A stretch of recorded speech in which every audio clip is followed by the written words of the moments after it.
លួយស្រឡាញ់អូនតាំងពីស្ងួនមិនទាន់មានសង្សារតែមិនដឹងត្រូវធ្វើយ៉ាងណាឲ្យជីវ៉ាបានយល់ពីចិត្តទេ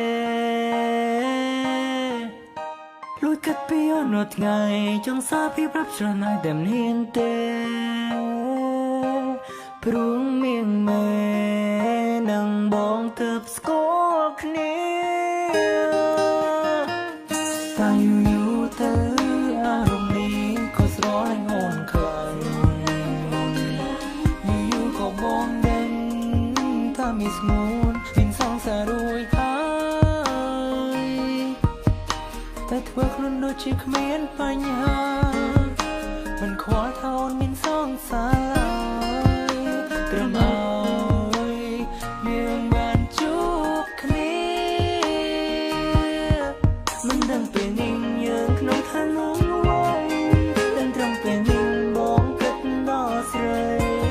នឹកដល់អូនបាត់បារម្ភស្មួនស្រមកស្រមៃនឹកដល់អូនគ្រប់ពេលនឹងច្បាស់ពេលនេះអូនក៏មិនសង្សា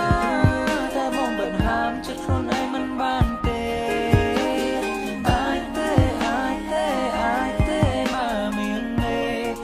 ស្រឡាញ់គេមកស្រឡាញ់បងវិញ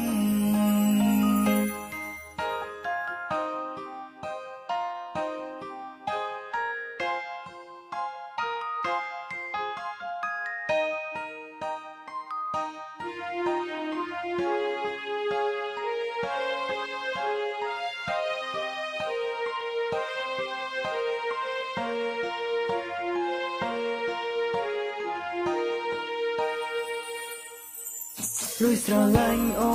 នតាំងពីស្ងួនមិនទាន់មានសង្សារតែមិនដឹងត្រូវធ្វើយ៉ាងណាឲ្យជីវ៉ាបានយល់ពីចិត្តទេ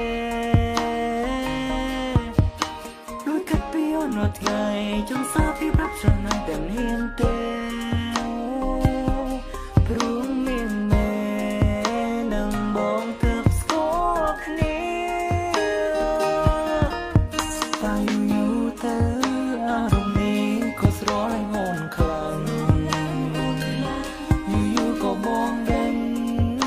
មានស្ងួនមានសង្សាររួយហើយតែធ្វើខ្លួនដូចជាគ្មានបញ្ហាមិនខ្វល់ថាអូនមានសង្សារត្រឹមឲ្យយើងបានជួបគ្នាមិនដឹងពេលនេះយើងក្នុងឋានៈអ្វីតែត្រឹមពេលនេះបងគិតដល់ស្រី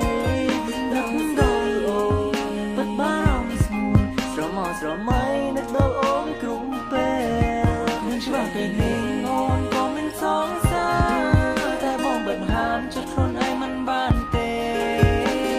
អាចទេបើមានមេ